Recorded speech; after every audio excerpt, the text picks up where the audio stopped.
چې هغه دنیادار او هغه په څه باندې پوهېږي نه. نو نه بیا دې هلک ته د زنانه حقوق معلوم وي او نه چې کوم دی نو دې زنانه ته د دې هلک او د خاوند حقوق معلوم وي.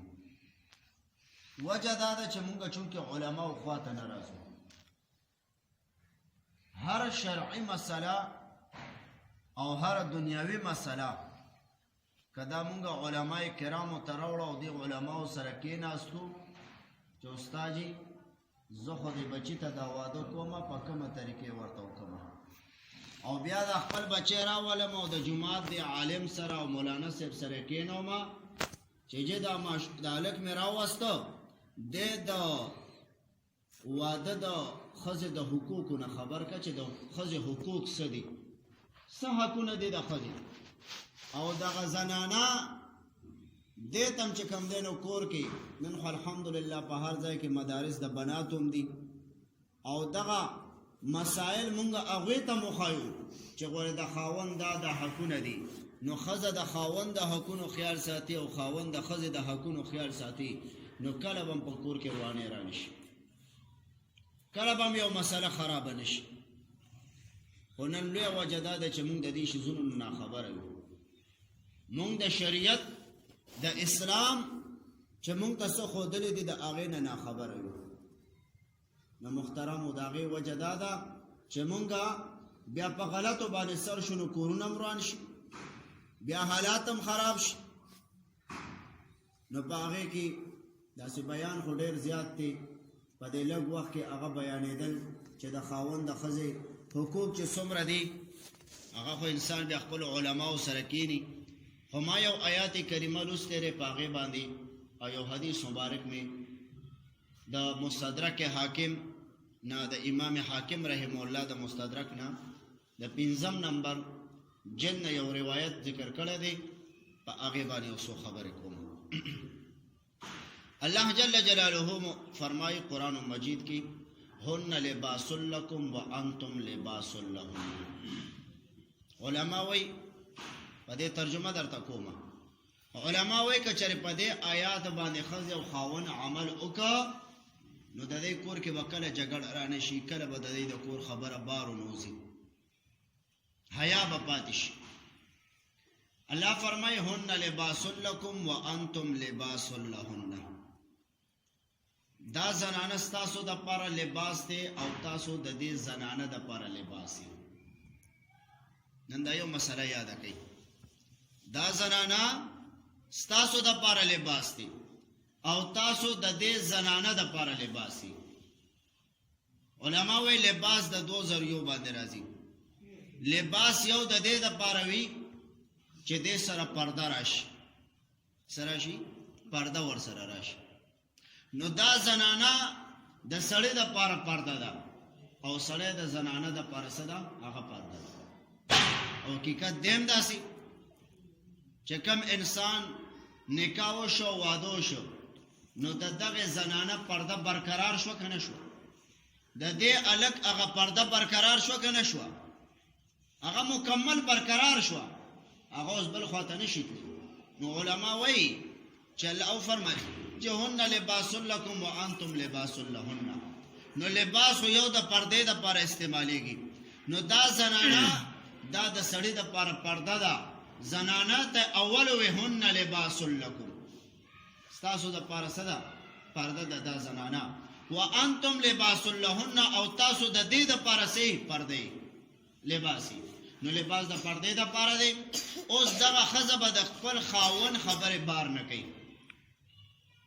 دا به بار خبرې نه کوي چې خاوند داسې دی او داسې دی او داسې دی. رسول الله مبارک صلی الله علیه وسلم مبارک فرمایي یا معاشر النساء، اے د زنانو ټولیا، ما اکثریت لیدل چې تاسو په جهنم کې پراتی، تاسو صدقې ورکوئ. زنانه یو زنانه پاسې د الله محبوبه صلی الله علیه وسلم مونږ ولې زیاتې په جهنم کې یو؟ رسول الله مبارک صلی الله علیه وسلم ورته فرمایل د هغې وجه دا ده چې تاسو په خاوند باندې لعن طعن کوئ. مونږ د خاوند په کور کې څه خوشحالي ولیده، ټول عمر مو دغه شانتې تېر کړ، خاوند به هر قسم خوشحالی دی خزی لورکی خو خزا بچلم داغی داغا نشی تابدار نشی پدی کی داغی احسان بونه منی دا خاون دا داغی وجنا محترمو رسول الله مبارک سلام ورته فرمایل چې زه اکثریت ګورم چې زنانه سری په جهنم کې دي تاسو په خاوندانو باندې لعنتان کوئ د خاوندانو احسان نه منئ نو احسان څه هر چاته به د خپل خاوند جامې وباسي هر چاته به د خپل خاوند څه کوي بد رد به ورته وایي داسې ده که نه ده نو الله فرمایي نه نه هن لباس لکم ستاسو دپاره لباس دی پرده ده د دې خاوند به پرده ساتي د ده به پرده ساتي د ده خبرې به بار نه کوي دننه به په کمره باندې څو شول هغه به راز ساتي او ته چې دا خبرې کوي او بار ځي نو رسول الله مبارک صلی الله علیه وسلم بل ځای کې څه فرمایي لا يدخل الجنة قطات او کما قال النبي صلی الله علیه وسلم رسول الله مبارک صلی الله علیه وسلم فرمایي جنت ته به هغه سړی داخل نشي چې هغه د یو خبرې بل ته کوي او د بل هغه بل ته کوي شکایتونه کوي چغلیانې کوي دا هم یو چغلي ده که نه چې ته د خاوند خبرې راخلې نو تا خو په دې آیات کریمه باندې عمل ونه که چې دا پرده ده تا خو پرده د خاوند لرې که هغه هر څه دې ورته ووایي هی نو چې خپلو ملګرو سره کښېني نو د خاوند هغه ټوله پرده به اوچته کړي خاوند داسې دی داسې دی الله فرمایي نه داسې نه ده هن لباس لکم و انتم لباس لهم دا زنانه ستاسو دپاره پرده ده او تاسو د دې زنانه دپاره پرده یي د یو بل د پردې به خیال ساتي او سړي ته هم وایي ورې زنانه ستا دپاره پرده ده ته به هم د زنانه د پردې خیال ساتي دا حق دی په تا باندې د ښځې خبرې به بار نه کوي ملګرو سره دا نن زمونږ د زمانې نوجوانان څه کوي خپله کې ملګري کښېني وایي دا زما دوست دی ده ته زه د زړه حال ووایم نو بیا چې د ښځې څه خبرې نو هغه هر څه ورته وکړي هغه هر څه ورته وکړي ولې مردان کې زما څه مقتدیانو نو زه راتلمه نو هغې موټر ودرول استاد جي راځه کښېنه موږ سره د دې هلک ایله ایله نوی واده شوی نو دی ورته وایي دی بل ملګري ته زه ورسره ګاډۍ کې کښېناستم وایي راځه موږ هسې نو استاد مردان اډې پورې به یې بوځو وایي نو دی ورته وایي چې ما ورته چې کپړې راواله او دا وکړه او دا وکړه هغه ټول هلې ورته وایي نه ما ورته وایي په قرآن خلاف دی صحیح څنګه نو مې دغه تاسو کې کار دی چې د علماو سره نه راځئ نو بیا د قرآن مخالفت کوئ نو عذابونه به در باندې ولې نه راځي قاطع به در باندې ولې نه راځي دا څومره حالات چې جوړي دا وجه داره چې موږ د قرآن مخالفت کوو وجه داره چې موږ په هغې باندې عمل نه کوو موږ د دې مسایلو نه خبر نه یو هی نو ته به داسې نه کوې چې د ښځې حال دی چې کوم دی نو ټول بار ووایي یو حدیث مبارک کې دا هم راغلی دی محبوب علیه السلام فرمایي چا چې د کمې ښځې د خاوند حل بار ووایي او خاوند د ښځې حل بار ووایي داسې شوی لکه چې دی نزدېکت په اشرګاه کې یو بل سره کړی دی دا هم یو روایت کې شته موږ د دې څیزونو خیال ساتو دا د دې روایاتو د قرآن مجید د دې آیت کریمه خلاف دی د دې حقونو موږ خیال نه ساتو د دې حقونو موږ څنګه خبرې کوو نن که په دې مولانا انور الله صاحب په دې واده کې لکه چې عام خلکو ډنګ ډونګ او دغې نو هسې څومره خلک په راغلو شریعت ته څوک راضي هم نه کړي هغه به چا وینا نه وه کړې صرف اواز یې مې اورېدلی د کم کم ځای نه به خلک را خلاصو راتلل به که نه به راتلل نو مونږ علماو خوا ته نه راځو یهودو سازش دا دی چې علما بدنام کوي نن مونږ علما بدنام کړو نو چېرته خوا ته بیا راځو نو بیا مونږ نه د غسل د مسایلو نه خبر یو نه د اودس د مسایلو نه خبر یو زمونږ یو نوجوان وادو کې دی غریب د غسل د مسایلو نه نه خبر دا هم یو حق دی د غسل مسایلو نه هم ځان خبرې دا ضروري خبره ده دته د اسلام سم نه معلوم زه په دې اټک کې وم طالبې وځم نو هلته یو نکاح وه د پنجابیانو دا نکاح هم ساجیبه غونده کې وي زما طالبې وه نو هغه رجسټرار چې و هغه لږ لیټ شو نو ما دغه ته وویل چې کوم واده هلک ما ورته ویل چل بھائی کلمه تو پڑھ لیں خاموش ناست دی خبره نه کوي ما بھائی کلمه تو پڑھ لیں نا کلمه خو ووایه اوس خاموش ناست دی کلمه نه شوی یو مشر ناس نے ماتے کر استاد جی ان کو تو شرم آ رہی ہے آپ ذرا پڑھ لیجئے ثواب کی نیت سے استاد هغه ته شرم ورته ته وایا په کلمه باندې شرم ورته نو ما هغه ته یو خبر وکړه، ما ورته وی دله خو شرم ورځي او دی خو کلمه نشي ویلی، نو دا خو ډېره ښه خبره وشوه. ولې؟ مې وجه دا ده د هغه پویولو دپاره مې دا خبره وکړه، مې دې نه وروسته اوس ایجاب او قبول به کېږي، دله خو شرم ورته ایجاب او قبول نشي کولی، د ده په ځای به زه کوم، نو دا ایجاب او قبول د چا دپاره شي؟ د چا دپاره شي؟ نو بیا دې څه کوي، خو بس دی بیا کوي، زه بیا بوځم. نو عرض دا د محترمو چې مونږ دې حد ته راورسېږو، مونږ بیا دام نشو کولی. پخواني علما به خو امنتو بالله بیا وروله، نن هغه له امنتو بالله نه ورځي په نکاح کې.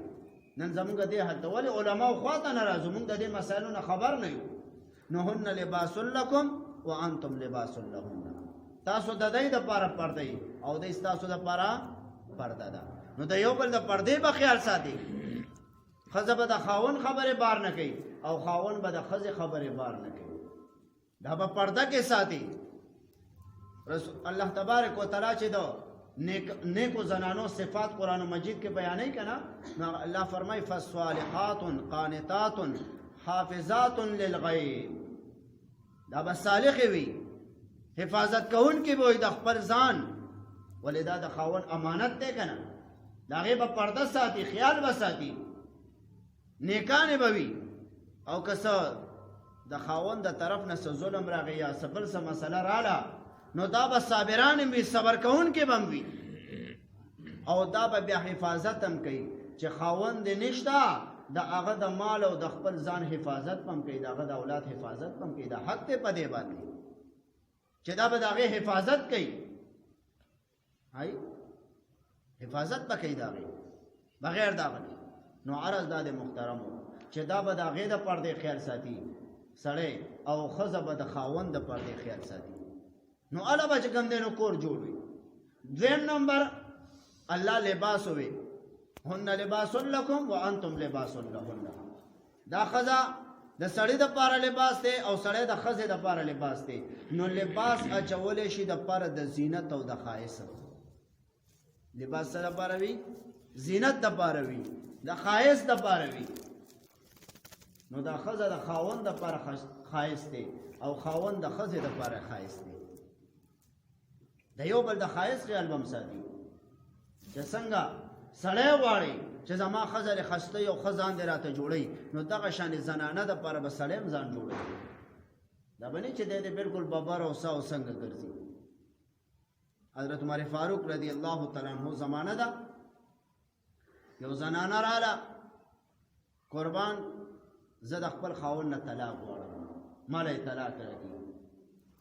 حضرت عمر فاروق رضی الله تعالی عنہ خاوند راوغوښته، چې کله راغی دا برېت او دا هر څه خو ببر شوي و، سم یو زناور ته یې جوړ، داسې به وایي پښتو کې لکه بلکل په بد حال و. حضرت عمر فاروق رضی الله تعالی عنہ مبارک هغه چې ورته هسې وکتل، کسانو ته یې دی بوځي ښه مزېدارې صفا کوي، دا سنت هنر سوله برابر کوي، چې ښې برابر کو بیا یې راوسته، ښځې ته یې مخامخ کو، چې ورته وکتل، وایي نه قربان امیر المؤمنین طلاق نه غواړم، زما خاوند دی، زه ورسره ځمه. نو دا یو بل ته به ښایست هم برابروي که نه، هن لباس لکم وانتم لباس لهن. سړی د ښځې دپاره لباس دی، ښځه د خاوند دپاره لباس دی. نو یو بل دا ښایست هم دی د یو بل، ایمان ورسره مکمل شي، ایمان ورسره مکمل شي. نو ښځه به د خاوند د ښایست خیال ساتي، خاوند به د ښځې د ښایست خیال ساتي، بل چاته به ځان نه خشته کوي. داسې به نه کوي چې خاوند دپاره دې ګنده ګرځي او بار چې ځي نو ځان دې خشته کوي، خاوند دې کور کې ګنده ګرځي او چې بار ځي نو ځان دې خشته کوي. نه، ښځه به خاوند دپاره ځان خشته کوي، دا حق دی، او خاوند به د ښځې دپاره ځان خشته کوي. او زمونږ زنانه او زمونږ نه کور کې به څنګه یو چې بار ځي نو کومه جوړه او څنګه به ځان ته د خلکو دپاره ځان برابرې که نه، د خاوند دپاره به ځان خشته کوي. ته خو د خاوند دپاره ښایسي، د بار خلکو دپاره خو نه. نو زمونږ زنانه چې به بار ځي نو ځان به خشته کوي، په کور کې به خاوند دپاره هغه شان ځان نه خشته کوي. داسې نه دي پکار. هن لباس لکم وانتم لباس لهن، تاسو د دوی دپاره پردې او دا ستاسو دپاره پردې. خزه د خاوند لپاره پرده ده خایست دی دغه شان دی خاوند د خزه لپاره پرده ده او خایست دی نو د دې شزونو په خیال ساتي رسول الله مبارک سلام ام عائشہ صدیقہ رضی اللہ تعالی عنہ مبارک فرمائی عن عائشہ رضی اللہ تعالی عنہ قالت یا رسول اللہ صلی اللہ علیہ وسلم حضرت عائشہ صدیقہ رضی اللہ تعالی عنہ نے روایت تے قالت مبارکہ فرمائی یا رسول اللہ اے دا اللہ محبوبہ صلی اللہ علیہ وسلم پزنانہ بانے زیاد حق دچا دی رسول الله مبارک صلی الله علیه وسلم ورته فرمایل چې د دې سړی دی زیاد حق په دې زنانه باندې د دې خاوند دی د خاوند حق دی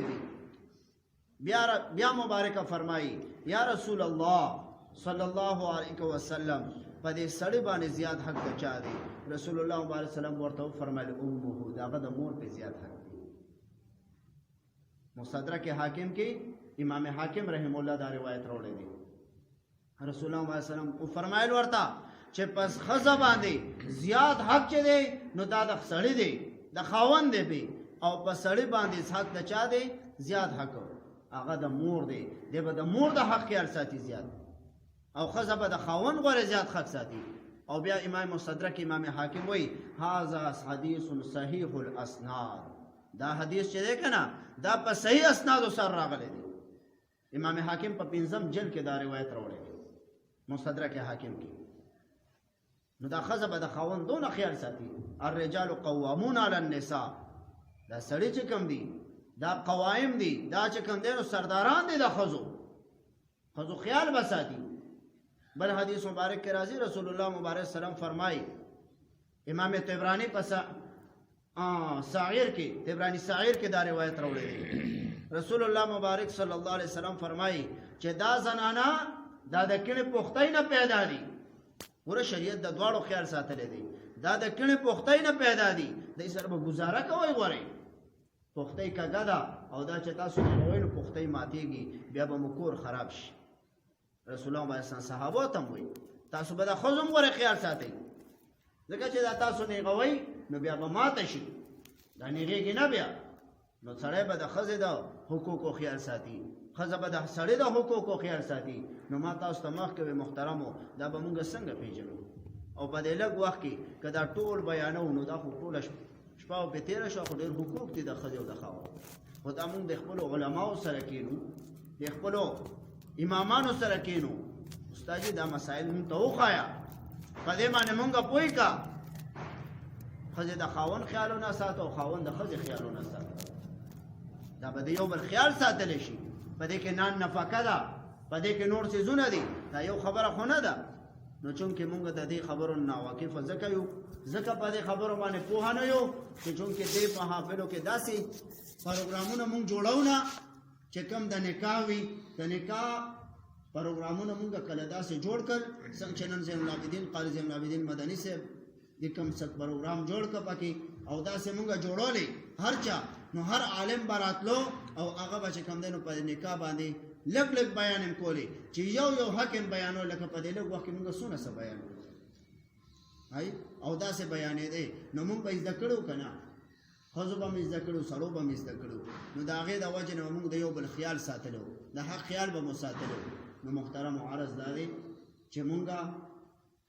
نکاح اولاد ته کوو نو اولاد دې راولو او د رسول الله مبارک صلی الله علیه وسلم په طریقه باندې د علماو سره کینو چې دوی ته چې هغه طریقې وښایي چې کوم د رسول الله مبارک صلی الله علیه وسلم د صحابو وي هغې به د بیبیانو سره څنګه وختونه تېرول کله کله بیبین هم لږه تیزوالی وشي نو هغې ته هم چې کوم دی نو راتاوېدل نه دي پکار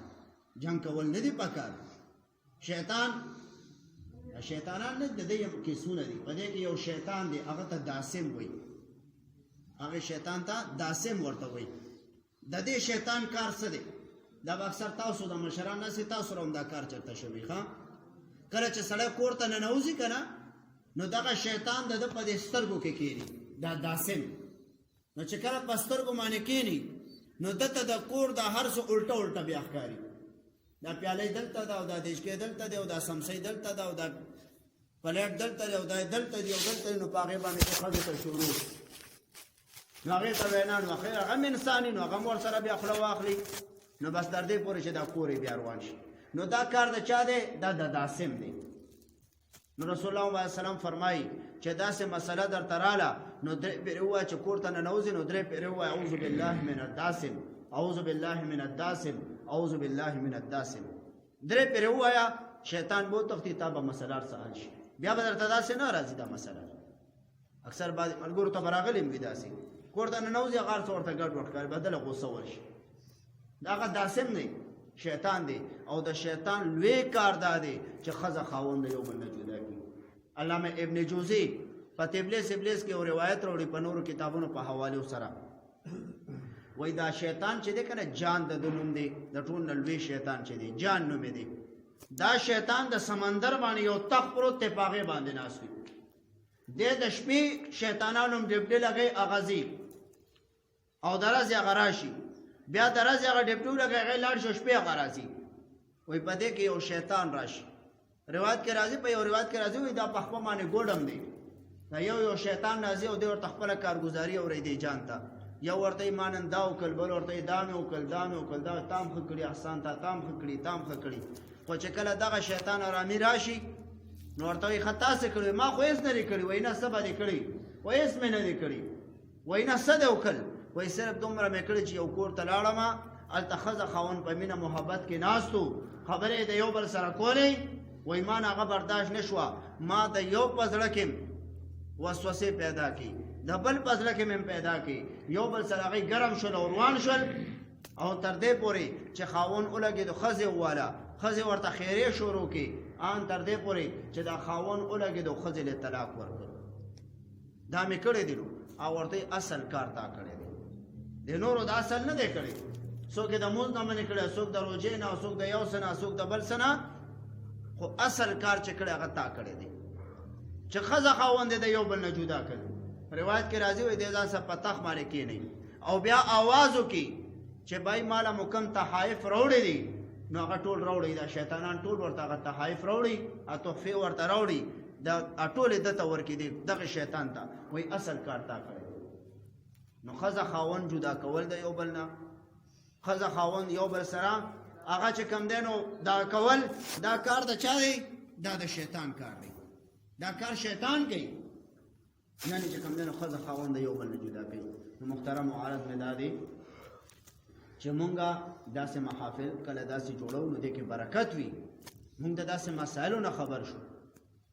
او که داسې نه وي چې بچي له واده کوو ورور له واده کوو کشر له واده کوو نو بیا راشو او علما کرامو سره هغه کېنو دوه درې ورځې مخکې هغه ورسره کېنو چې استاد جي دی به تاله راځي او دلته چې کوم دی نو دا ټول مسایل ښایه د غسل مسایل ورته وښایه د اودس مسایل ورته وښایه د واده مسایل ورته وښایه حقوق ورته وښایه چې دا ټول شیزونه دی زده کړي دې دپاره چې د ده څو شي د شریعت مطابق دی روان شي د ده زندګي ښه شي نو چې کله دی د دې هر څه نه خبر شو نو هسې څه خیال مو دی او دی د شریعت په صحیح طریقه باندې دی روان شي نو دنه به څوک پیدا کېږي بیا به امام ابو حنیفه رحمه الله پیدا کېږي بیا به لوی لوی خلک ترنه پیدا کېږي اخري دا واقعه درته کوم بیا انشاءالله دعا کو زمونږه بعضې کتابونو د امام اعظم ابو حنیفه رحمه الله باره کې لیکي او بعضې چې کوم دی نو د شیخ عبدالقادر جیلاني رحمه الله باره کې لیکي دا واقعه د دواړو باره کې راځي ما د دواړو باره کتلې ده واقعه یوه ده خو صرف نوم کې بعضې علما یو لیکي او بعضې بل لیکي واقعه څه ده یا امام نعمان صاحب دی پلار ثابت رحمه الله او یا چې کوم دی نو ابو صالح موسی جنگی دوست رحمه الله دی د شیخ عبدالقادر جیلانی رحمه الله والد دی دې دواړو کې هر یو چې دی د دریاب په غاړه باندې ناست دی او اودس کوي په دې کې په دریاب کې یو مړی یو سیو را روان دی دا مبارک ولګېدو هغه سیو مړی را واغېسته او هغې وخوړه एकदमै ورته رایاد شول دې ښځه خاوند له پکار چې ګورې د دې مال هم خیال ساتي حلال مال چې کوم دی نو هغه استعمالي حرامو نه ځان ساتي هغه وخوړه एकदम ذهن ته راغله چې هوی دا مړه خو ما وخوړه دا سیو مې وخوړه زما خو پته چې دا د چارې ما خو تپوس نه دی کړی د دریاب په غاړه روان شو سوره ز مزل یو کو یو ځای ته ورسېدو چې هلته کې د دې مړو د سیوانو باغ دی او د هغې څه څانګې دی دریاب طرف ته نیر طرف ته راکږې شوي دي دی چې کوم دی هلته هغه باغ ته ورغی د باغ هلته پوښتنه وکړو بھائی د دې مالک څوک دی چا ورته ووایي چې د دې مالک چې کوم دی نو هغه پلانکې دی دی لاړو هغه پسې ورته وایي یاره دغه شان د پلانکي ځای نه راغلی یم او ډېر لوی مزل مې کړی دی ستا د دې باغ یو مڼه راغلی وه په دې اوبو کې هغه مې خوړلې د هغې د معافۍ دپاره راغلی هغه ورته وایي زما یو شرط دی زما دا شرط به مني بس بیا خو چې کوم دی نو بیا به ورته مڼه معاف کړو او ورته یې څه شرط دی وایي شرط مې دا دی چې زما یوه لور ده په خپو باندې شله ده په لاسو خپو باندې په سترګو باندې دغه د ړنده ده په غوږونو باندې کڼه ده په سر باندې گنجۍ ده او په ژبه باندې ګونګۍ ده که هغې سره نکاح کې خو ټیک د مخه مې درته او که نکاح نه کې نو بیا یې درته نه بخه هسې څه خیال مې که داسې ما او تاسو ته ووایو مونږ یو مړه ده سړی مې بخه دې مړي سره به څه کوي دې مړي سره به څه کوي چې سترګې هم کار نه کوي خوله هم کار نه کوي او لاسونه خپې هم کار نه کوي او غوږونه هم کار نه کوي نو دې سره څه کوي هغه سوچ کو ځان سره د صاحبو چې بھائی بس دا خو د دنیا لونه تکلیف ته تیر بشو خو د آخرت د لوی غم نه بخلا شم مړه به راته وبخلی شي هغه چې کله د دې ورته قبوله ده ماته نکاح ته زه تیار یم خو مړه راته معاف کړه هغه مړه ورته معاف کړه او د نکاح وشوه شپې چې کور ته ورغی چې ویې کته یو حسینه جمیله جنۍ هغه چې کوم دی نو په